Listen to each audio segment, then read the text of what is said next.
Hi, welcome. This is Dr. John DeMartini. This is one of the most amazing and inspiring shows that you can listen into. If you want to be on the edge of your seats, if you want to open up your heart, if you want to expand your mind, and you want to meet incredible people, stay tuned because you're just about to experience a transformative radio show that will change your life. And you're listening to the Dr. Pat Show that's coming up right next.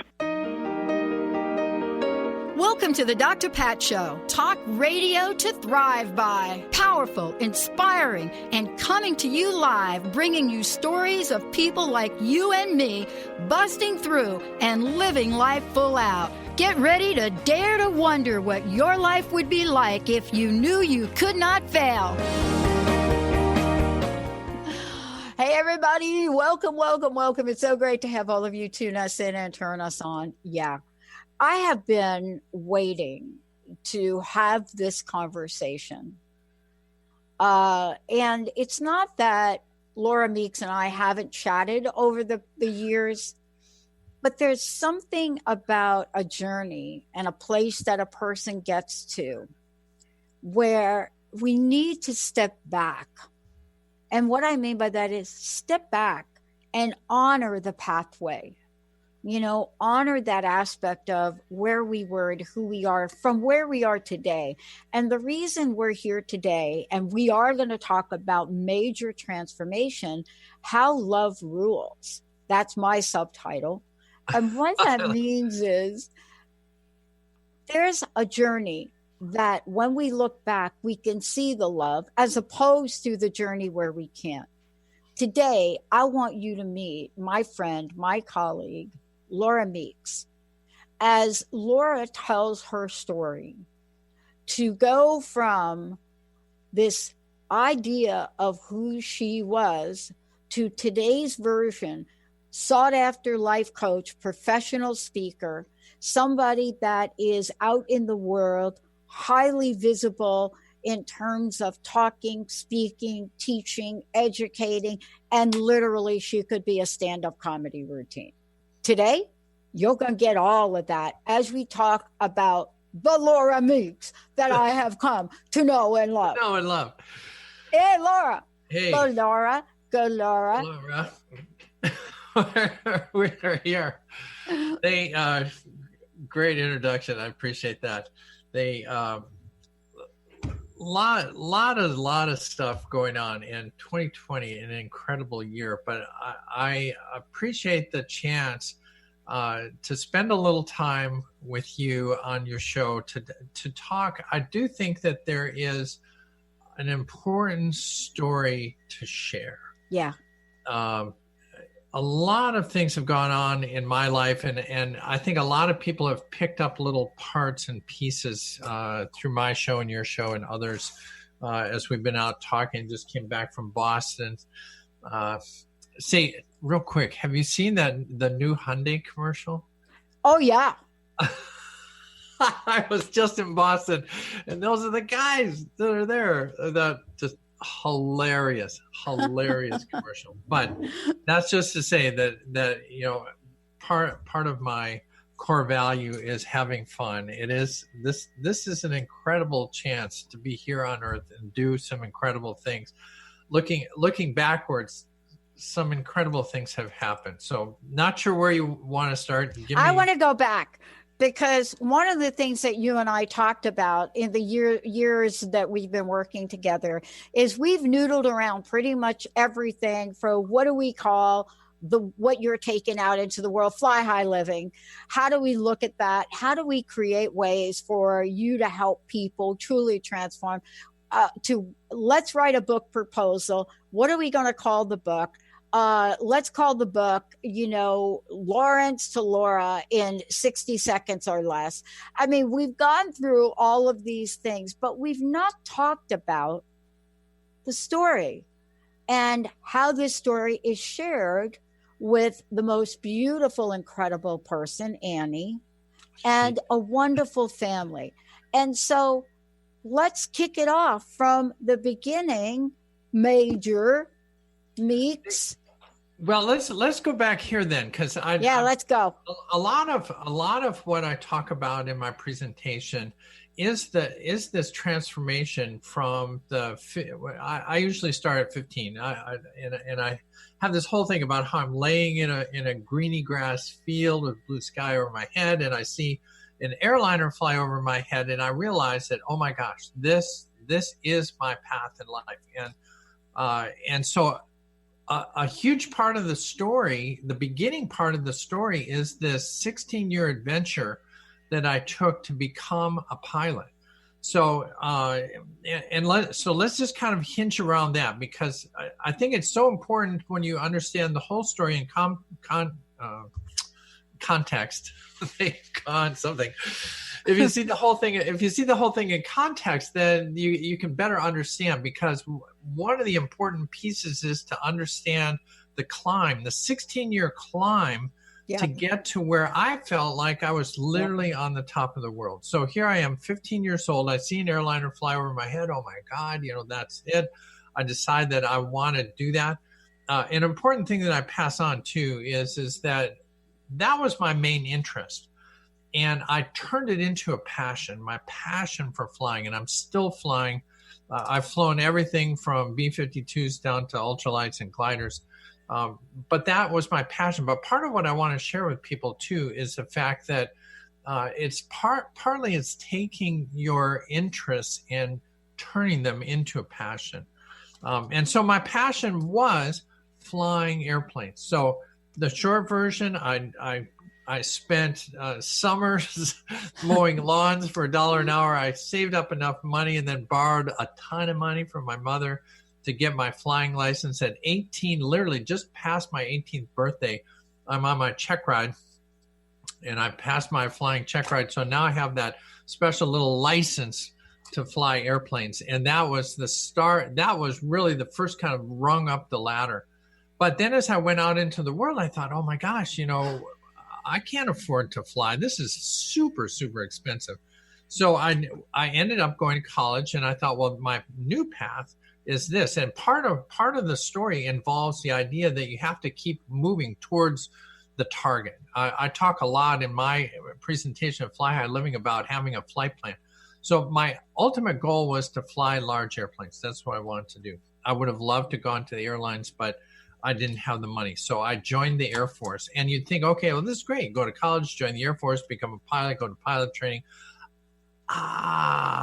Just didn't quite go that way. There and again, part of I think of the fun of the story is that it was 16 years. So what happened was I signed a document at 18 when they promised that I could sign this navigator scholarship, and it was great. I had a scholarship. I was going to be in the Air Force. Life was really good. And he promises that I'm gonna go to pilot training after I come back from the summer. Well, I come back and he retired.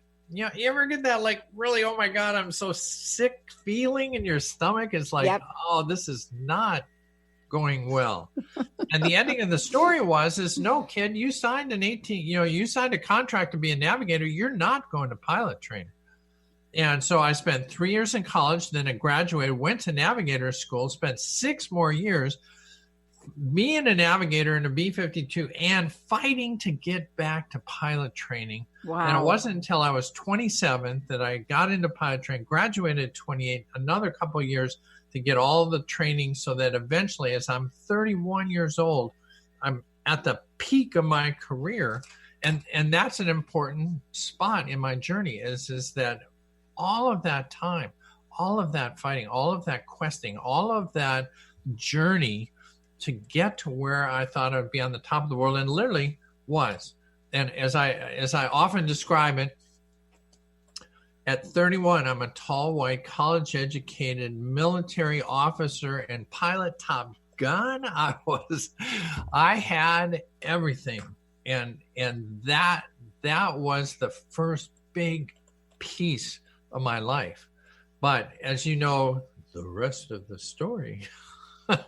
That whole journey and all the lessons that I learned, and I teach a lot of the lessons, perseverance, always looking for it. One of the interesting things about that journey too was the fact that going to navigator school seemed like the worst thing that could have ever happened. And I fought and fought and fought and fought that.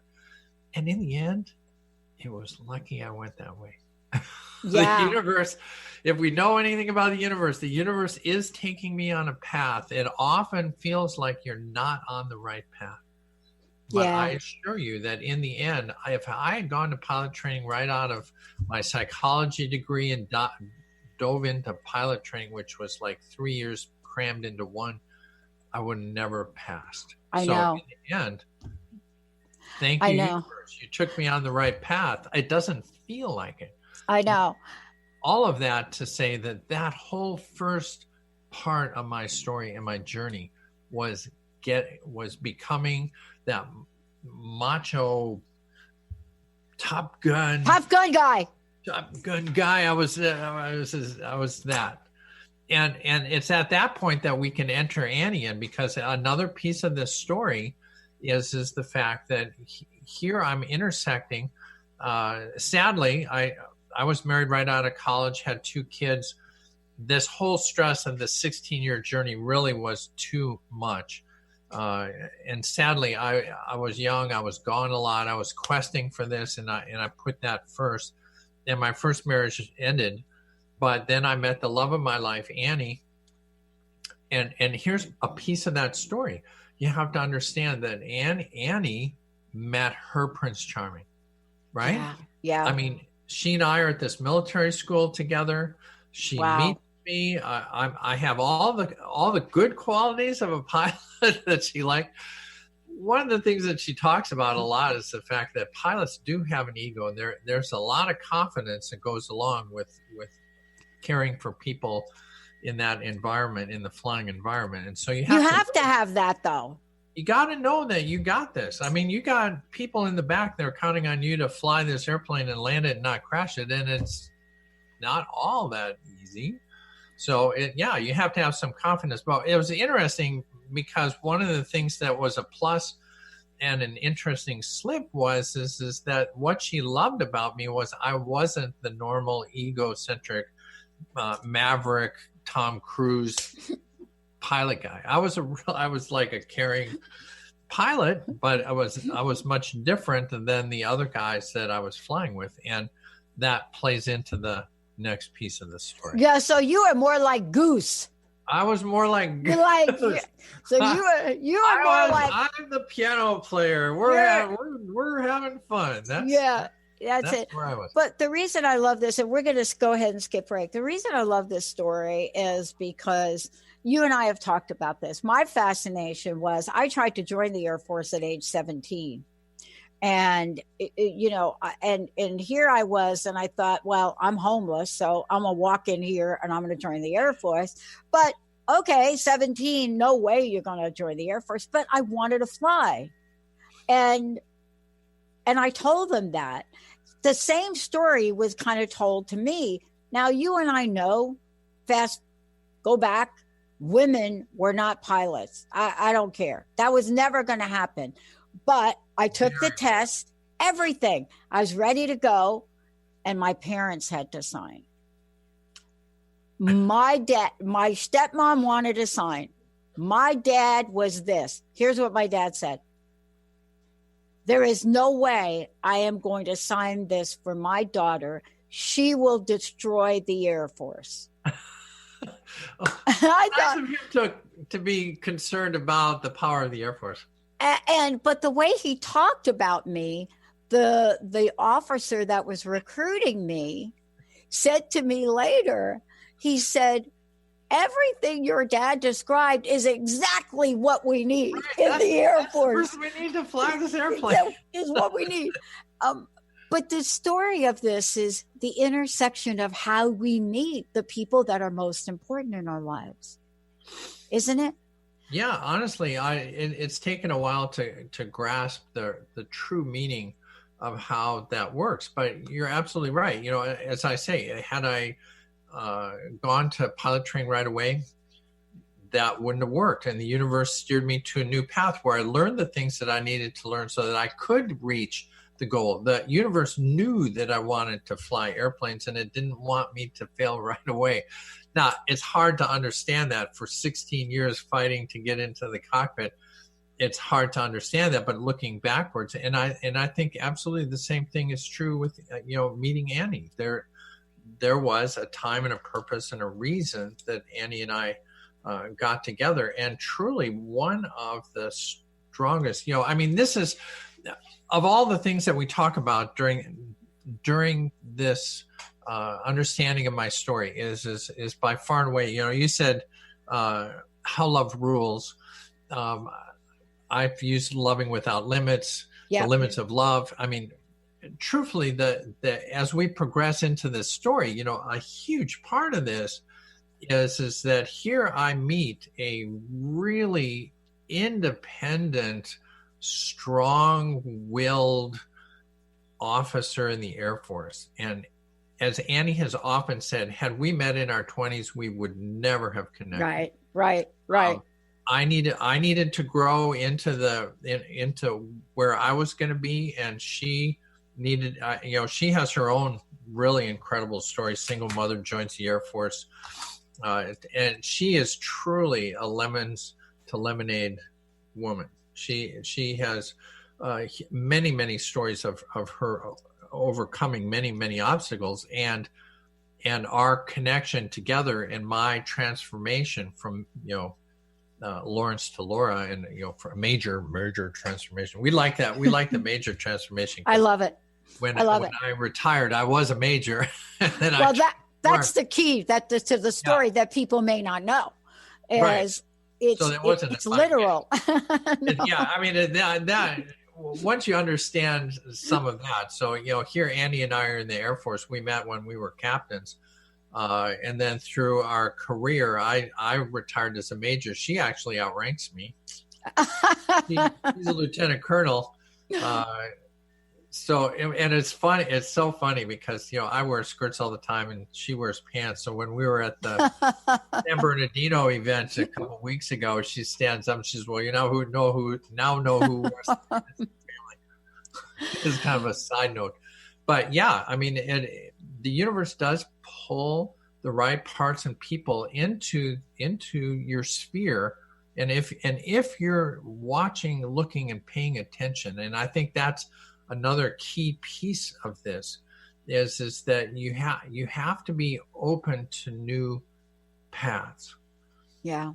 And I have to say, I'm not sure I was ready for this new path. Well, that brings me to a question for you, because I think you and I, we've had a few laughs, we've cried, but I want to really go back to, and the reason that this is such a compelling love story is because, first of all, you and Annie are together today. So that's number one. We'll be 34th anniversary in May. Wow. But when we go back and we take a look at the journey, it's not just that it's a journey that we look at that really does call for major transformation and a conversation. But this is a journey that required you, Annie, the people in your life, to really look at what will love say. And it hasn't always been easy. So let's go back for a minute and let's talk about what that journey was like as moment to moment to moment you had the realization, right? Yeah. Well, and so as life progressed, so here Annie and I meet at a school. As time progresses, we eventually start dating, and then right as soon as we thought, like, hey, we ought to start dating, she gets sent over to Okinawa. It was like, well, wait a second, where are you going?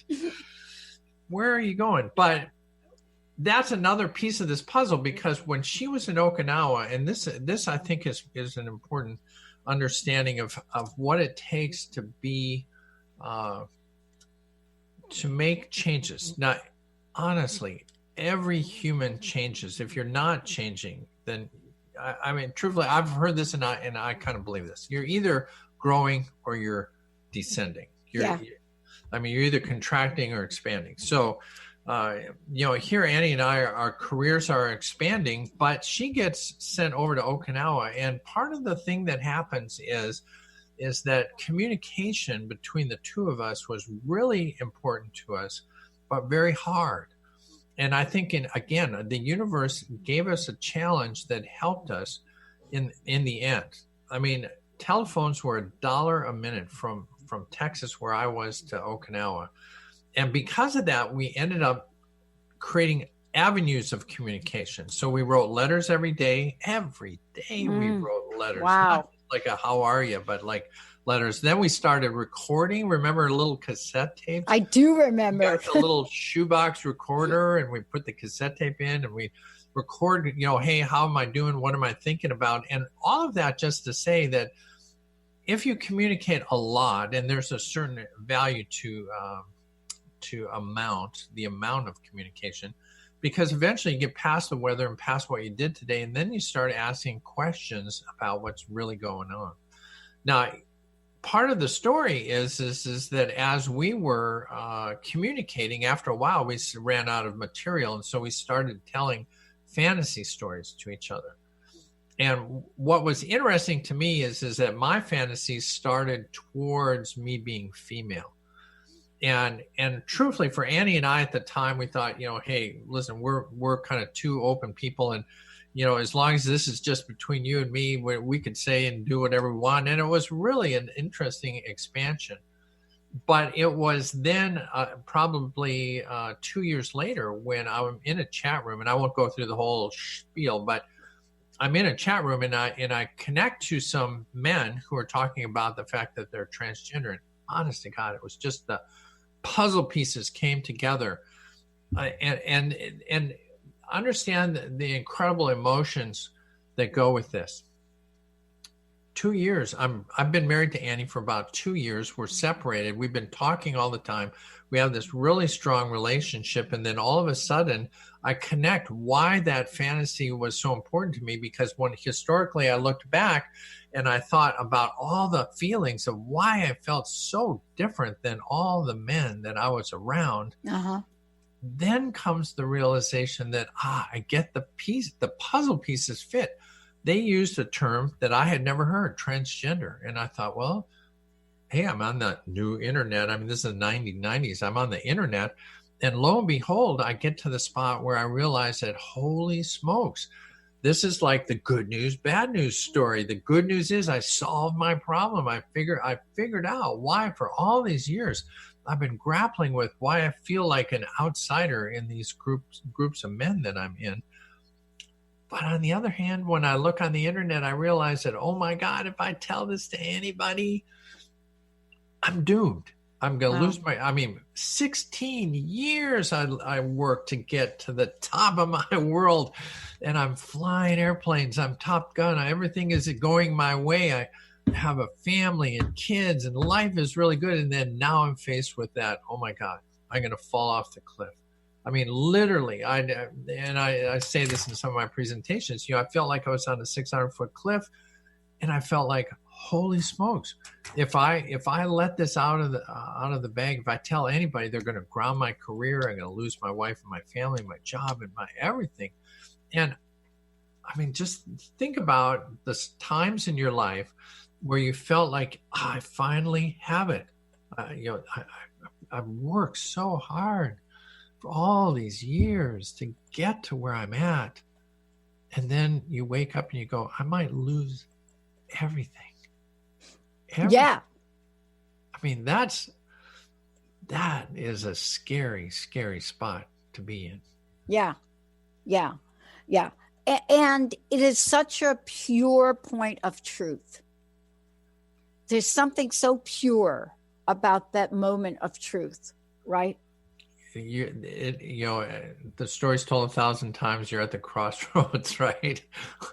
I use I like using the Alice in Wonderland when she gets to the Y in the road and the Cheshire Cat's there. And part of what I use that story for is the fact that Cheshire Cat says, what's going on? And Alice says, well, I'm trying to figure out which road to take. And Cheshire Cat says, well, where are you going? And she goes, I don't know. And he goes, well, then any road will do. and one of the things that I'll. But was that true for you though? Not at all. Because no, that's what I was just going to say. I was just sitting here thinking, and I was like, yeah. Yeah, well, and I think that's again another piece of the story. And I know we're probably coming up towards the break, but yeah, one of the things that we might want to talk about when we come back is that Annie and I had a very hard time getting together. So we had a very strong vision about what we wanted, and I think that is so. Yeah, let's hold that, because when we come back, what I love about this is none of this happens without open, honest communication to begin with. But the other part of that is when love rules, truly, can we see possibilities that many people thought never existed? That's really the next phase of sort of the evolution of this. Because without either one of them, then the only other outcome is some conjured up rationalization that has nothing to do with people. We're going to take a short break. When we come back, more with the most amazing Laura Meeks. This is all about major transformation, but this is really where love rules. We'll be right back, everybody. Are you meeting your sales goals? Or maybe your business plan could use a dose of the divine. Tune in to Divinely Driven Results with faith-based business coach Elise Smith on TransformationTalkRadio.com. Coach Elise Smith helps listeners get unstuck from their business plateau and become empowered through divine guidance. Build up belief in yourself and your dreams, and learn business strategies that work for you for real lasting results. Learn more by visiting www.divinelydrivenresults.com. It's time to shake out your money-making truth on Soul Wisdom Abundance with Jennifer Bloom, creating wealth from spiritual health on TransformationTalkRadio.com. This hit show is more than your roadmap to success. It's your compass to abundance through joy and ease. Jennifer Bloom teaches you about the soul's relationship to money and wealth, and how improving that relationship serves both you and the world. Learn more at jenniferbloom.com. A word of caution: if you prefer the status quo and you are not interested in improving every aspect of your life, this book will trigger the shift out of you. The Truth is Funny, Shift Happens is available now. Author Colette Steffen brings the powerful knowledge and life-changing energy and empowerment from the radio airwaves to the pages of her new book. To get your copy in paperback or ebook, visit thetruthisfunny.com today. Have you lost a loved one and would desperately love a sign to prove that they are okay? Here's a tip for you. Be curious. Keep an open mind about everything. The proof will come from the most unlikely places. The messages promise to challenge your current beliefs and what you've been taught. Accept and appreciate all, no matter where they come from. I'm Angie Corbett-Kuiper. I would love for you to share your signs from beyond on my closed Facebook page, Beyond Grief. The vibration of change, that magical place where life shifts from struggle to ease, from stagnation to forward movement, from old ways of being to new ways of becoming. If you're like I am, it can be rather elusive to get there, but when you are in it, you feel it down to your very core, don't you? And it can positively affect everything in your life, from your relationships to your health and well-being, from your career path to your abundance, from the quality of that inner connection to the fullness of your self-expression. On the Christine Upchurch Show, we explore ways to get into that vibration of change with experts in the fields of consciousness, psychology, spirituality, health, healing, and science. Join me, Christine Upchurch, every Friday at 11 a.m. Pacific Time, 2 p.m. Eastern Time on KKNW AM 1150 and Transformation Talk Radio, and learn new ways to step into your vibration of change. Tune in to Knowledge Book Radio with host Marge Potasic each Tuesday at 1 p.m. Pacific, 4 p.m. Eastern on TransformationTalkRadio.com. Through many experiences, Marge was led to the Knowledge Book, a gift to humanity in its transition to the Golden Age, and it provided the truth and the answers. She now shares information from the Knowledge Book with you each week on TransformationTalkRadio.com. For more information, visit usa.theknowledgebook.net. Hey, everybody, welcome back. I'm so thrilled to be able to have this conversation with Laura Meeks, everyone. Before we kind of go ahead, and I want to thank you, Laura, for this today. Yeah.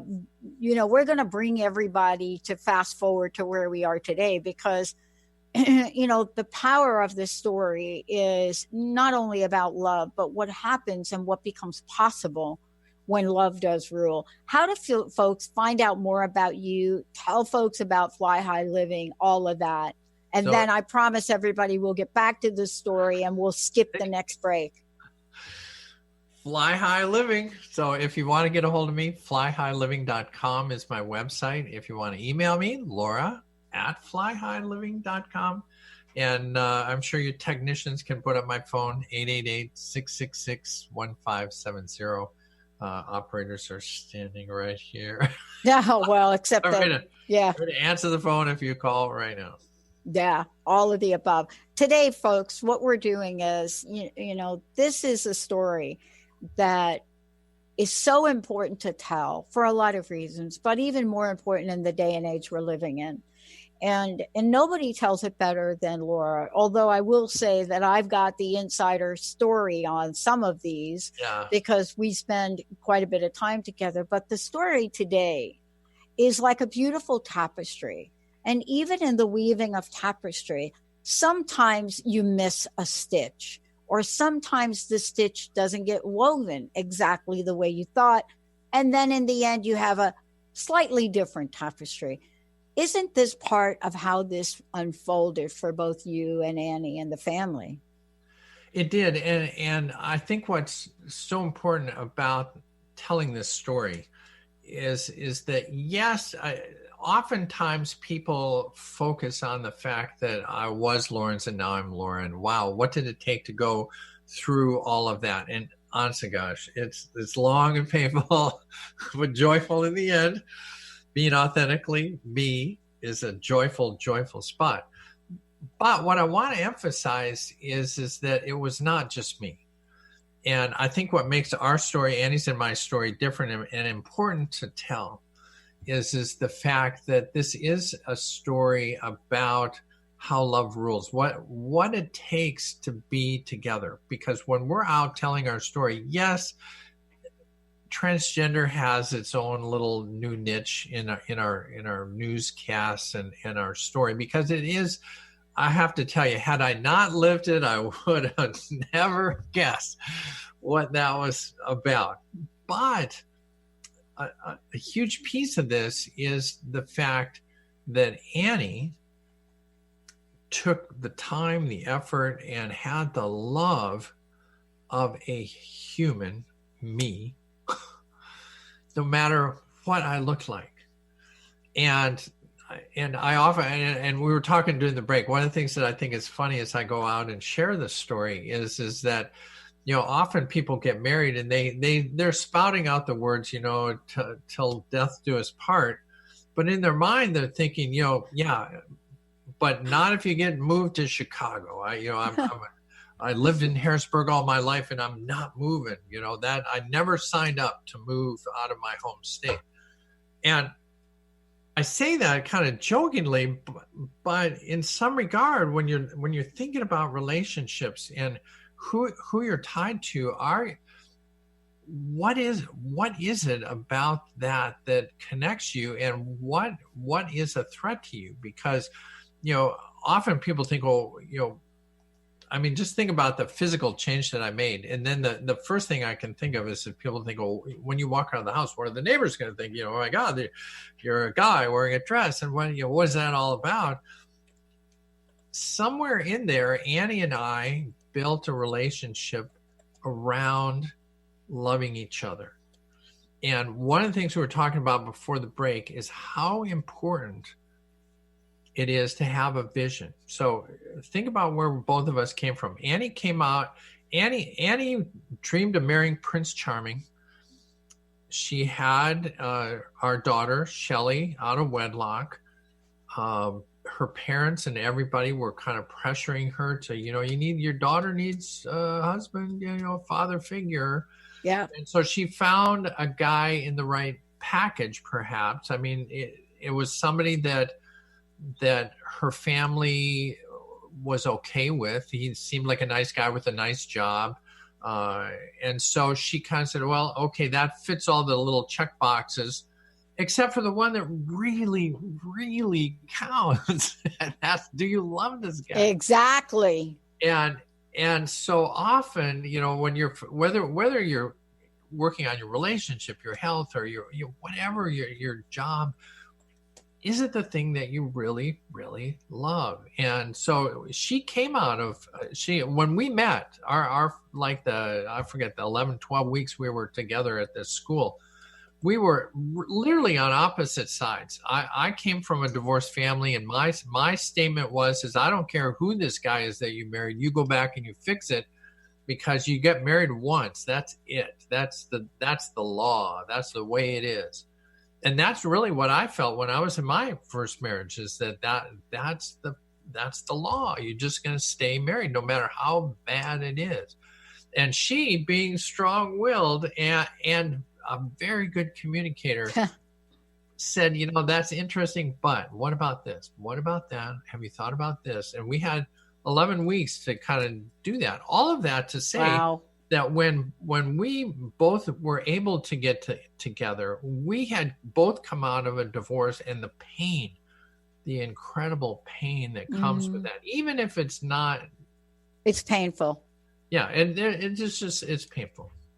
It's painful. But all of that is an important piece of the pie, because one of the visions that we had that was crystal clear was the fact that we wanted to be together. We had experienced what some of the challenges of marriage can be like, and we if we were going to get together, and Annie would, trust me, one of the things I think is really funny about this whole thing is Annie was very much hey, this is not a practice run. We're not trying this. We're not going to see if it works.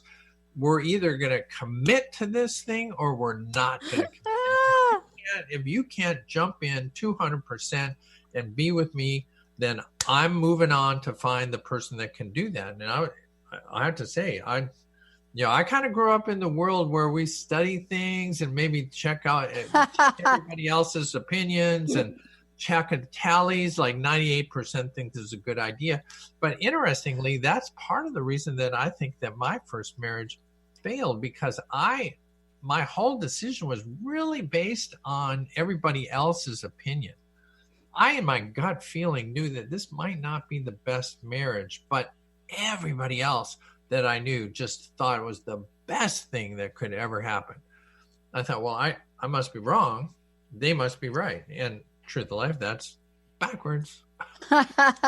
we all, one of the things that I share with everybody is we are the highest authority in our own life. If you have a gut feel, an inner compass, in the fly high world, you have an inner compass to guide you on your flight plan, and you need to pay attention to your instruments. So when Annie and I got together, the thing that really, part of the gel that made it work, was we had a strong vision.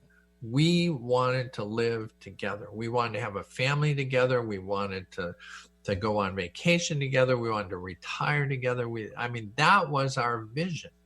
And so one of the things that I think is interesting is, as we started down that path, the common hour thinking that we learned on the internet is that married couples had to get divorced when one of them was transgender. And Annie and I looked at each other and said, what? That's not the story we want to write for us. We want to write a different story. And so we did. And I often say that if you're given a choice between A and B, choose C. Choose the thing that you want to do. And so for us, part of the love story is that we walked down a path and asked, what can we do to keep this going in the direction that we want to. And it's not easy. I mean, I have to tell you, it's not.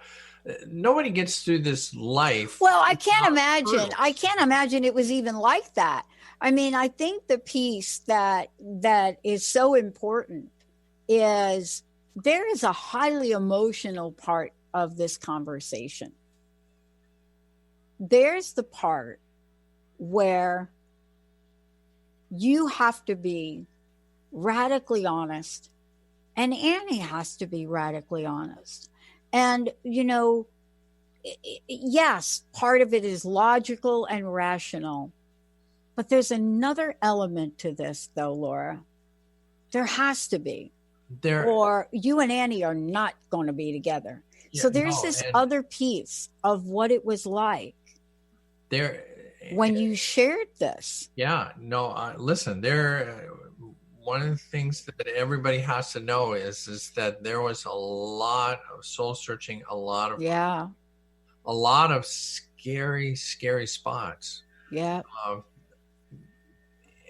And for thousands of reasons. I mean, think about this. I grew up in guy culture, and one of the things I talk about is in guy culture, it's fight the lion, save the family. Fight the lion, save the family. Right. And so in my eyes, here I am. I grew up in guy culture. I should be the strong one. I should be the person that can handle this. That's gonna, I'm gonna push the transgender part away because that's not part of the normal culture, and I got to fight that. And it's hard. It's hard. And there are a lot of times where I thought, am I crazy? Am I ruining Annie's life? Am I ruining? I mean, think about this. I mean, mothers intuitively want to protect their children, and the female side of me wants. I had 2 boys. Annie had a daughter, Shelley, and the 3 of our kids, we love them dearly. And the idea that maybe if I did this, would that ruin their lives?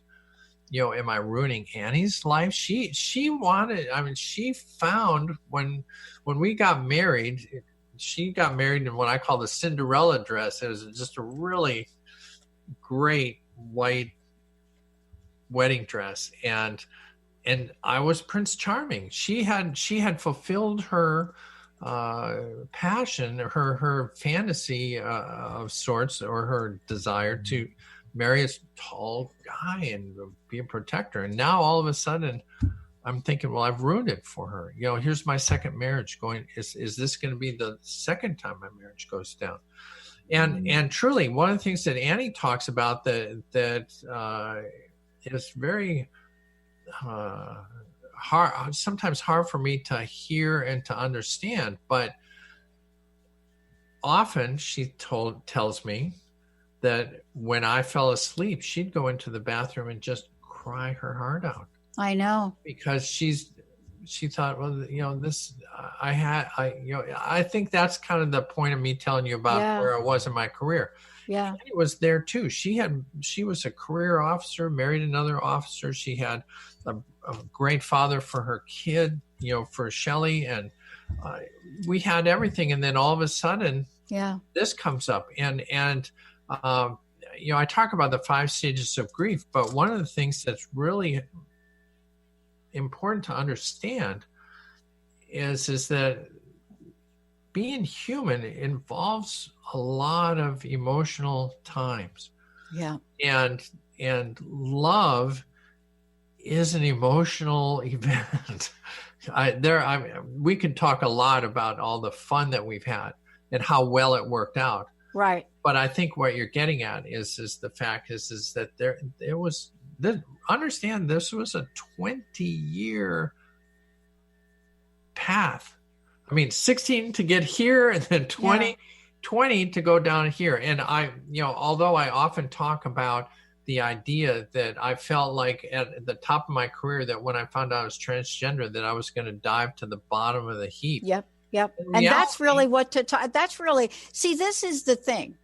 This is really the case that, anytime somebody talks about there being a choice, my eyes just want to explode.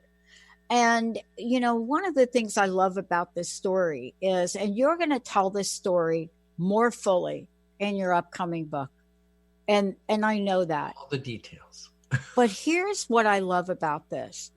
There's a reason that I wanted to call this Love Rules. And the reason is that there are moments when we love so deeply that we do have to cry, Laura. We do have to cry because it helps us find that true place where two hearts connect. And when that happens, I think that's when we can cross the threshold of possibility. And I think that's what you both did. Right. And I think that's important to understand. Annie, when Annie describes it from her point of view, one of the things she talks about is you're absolutely right. I mean, both of us were up here, and then it looked like we were, going down here. And you do get to a spot down here, and this is what she talks about. She talks about being way down here, depressed, crying, this whole thing. How are we going to handle this? What's going to happen? Are we going to ever be in love? Is this going to work out? And she says, if my choice was losing Laura or staying with Laura, what's the critical piece? And she said, as hard as this path is that we're looking at, as hard as that path is, losing Laura would be harder. Yeah. And so we both made a decision. And I think this is an important piece of love and Love Rules is that Annie and I didn't know where this was going to go. One of the things that I tell people is that when this started, it was like, hey, are you going to fully transition? And I said, I don't know. I said, but if I did, would you leave? And she goes, I don't know. And I think that's an important piece to understand in a relationship. There's not like 100% we get it, 100% we don't. Exactly. The point is that do you love this person enough to change and go down the path? And so really the commitment that Annie and I had was not that, we're chained together and we're till death do us part. It really is more about, I love you enough that I'm going to hang in there as long as I can. And I said, I'm going to go as slow as I can in this transition to understand what it is and to make time for you to adjust. And Annie said, well, I'm going to try to adjust as fast as I can to give you the chance to be the person that you can be. And that's how we wrote the story. This is how we got to where we were. And there's lots of crying and there's lots of joy. It is a love story. But again, I think the value of the love story is just to say that no matter where you are and who you're with, it's about loving that person with your whole heart. Yeah. And making the changes that you need to as a team. One of the things I jokingly say is Annie and I had a wee little problem, not in the Irish sense, but more in the sense of a team problem. It wasn't my problem that I'm transgender, and it wasn't her problem that she married somebody who's transgender. It's we as a team wanted to stay together. And then the question was, how do we do that? We want to do this together. And so no matter what's happening in your relationship, stuff happens. We're human. And the question is what can you do to support the other person? And Exactly. But part of this, Laura, if I might say, is it didn't stop there. And if we fast forward, and we're leaving out a whole chunk right now. It's hard to cover 30 years. It is. But fast forward, and Annie is an integral part of your journey now and your journey to transform yourself from a business entrepreneur, own your own company, moving forward. And now, the creator of Fly High Living, a successful coaching platform, to writing a book that includes Annie, and really pulling that together. So, you are co-creators, and I think folks should know this, even today and moving forward. The vision didn't end in that conversation. It continued, it grew. Decisions were made for you to be out in the world and tell your story. And Annie was part of it. And Annie is also part of being out in the world. That's unusual. Yeah. Well, and again, I think that just continues this team event. Yeah. That we are a team. And when we look at the things that we've done, and as you said, Annie and I built a multi-million-dollar consulting company. We worked it for 15, 18 years. And that was great. I mean, we loved working together. And now we're working on different projects together. But it's absolutely true. When Annie and I can go out and speak together, that's by far and away the most impactful event that you can come to is when we're both together, because you get my side of the story from being cultured male and then transitioning into female, and there's its own little journey. But you also get to hear her story about, finding Prince Charming and then finding this new challenge to deal with, and how can we turn that, again, she's a lemons to lemonade woman. So, many, many times she's taken a bad things that have happened in her career. She gave up a really lucrative career when I was flying airplanes. Then she was on Okinawa. For us to get together on Guam, they wouldn't let us get together until she gave up her really skyrocketing career to come down and take a cheesy little job. But she turned that cheesy little job into the head of the airfield and got a huge promotion of it. So, and that's really part of why this story will be told with both of you.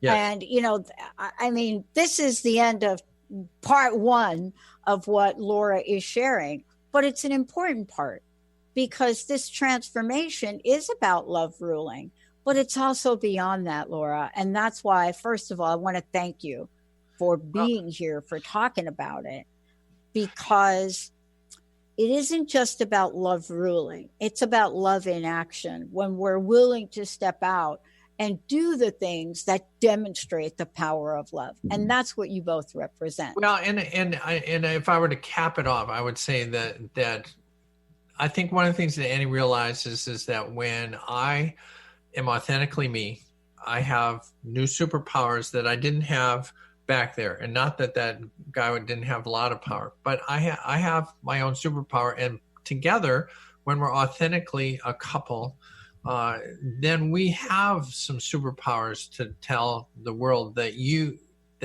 following your dream and you following your love and you getting healthy and doing all the things that you can do, bringing your gifts to the world, puts two synergistic people into this world. And I think I think the love story is what you can do when you are paying attention to each other and loving each other for who they are, whether they look like the Prince Charming you started with or the Princess Charming that she turned into. Yeah. Well, in any event, you and I have one thing in common, one thing very important. We fly all over airplanes. Both of us have the need for speed. You do it in a plane, and I do it on a motorcycle. So there we go. Yeah. Laura Meeks, everybody. Laura, thank you so much for today. Oh, listen, thank you, Pat. Really fun to be chatting with you, and I think this is a good way to share our story, just kind of like in a whole nugget. I think that worked out real well. Yeah, and Laura and I are going to do a follow-up show, and it's going to be all about the blooper reels of your life. What does it mean when Laura and I share the blooper reels of our life? Yep, we're really going to do that, folks. Right. Laura Meeks, Fly High Living. I'll be ready. No kidding, right? Yeah. FlyHighLiving.com. I'm Dr. Pat. Go ahead, the Dr. Pat Show or Transformation Talk Radio. And remember, there's much more to come, because when love rules, there's no beginning and there's no end. No ending. We'll see you next time, everybody.